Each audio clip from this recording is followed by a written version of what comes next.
RSS मानहानी प्रकरणामध्ये राहुल गांधींच्या वकिलांकडून भिवंडी कोर्टामध्ये जामीनपत्र दाखल. प्रदेशाध्यक्ष हर्षवर्धन सपकाळ असणार राहुल गांधींचे नवे जामीनदार. ठाण्यामध्ये राहुल गांधींविरोधात भाजप युवा मोर्चाचं आंदोलन. ताफ्याला काळे झेंडे दाखवत निषेध. राहुल गांधी भिवंडीच्या दिशेने जात असताना काळे झेंडे दाखवले. संजय राऊत मालेगाव कोर्टामध्ये हजर राहणार. दादा हुसेननी दाखल केलेला मानहानी दावा. दादा हुसेनवर केला होता 170 कोटींच्या गैरव्यवहाराचा आरोप.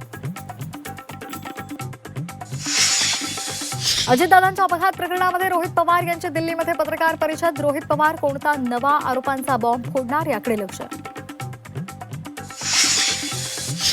राज्याचं अर्थसंकल्पीय अधिवेशन विरोधी पक्षनेत्याशिवायच. अंबादास दानवेंची विधान परिषद सदस्यता संपुष्टात. दोन्ही सभागृहांमध्ये विरोधी पक्षनेता नसताना अधिवेशन होणार.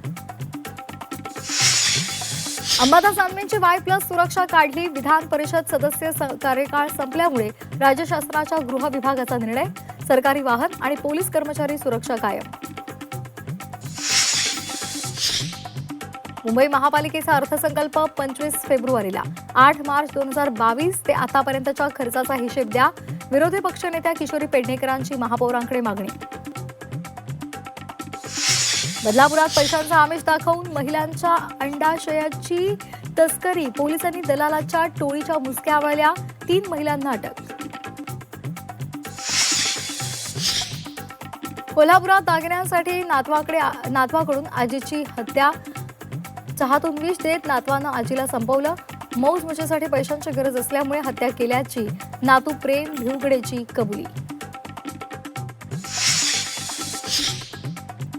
उन्हाळ्याच्या तोंडावर पावसाचा इशारा. विदर्भ, मध्य महाराष्ट्र आणि मराठवाड्यामध्ये पावसाचा अंदाज.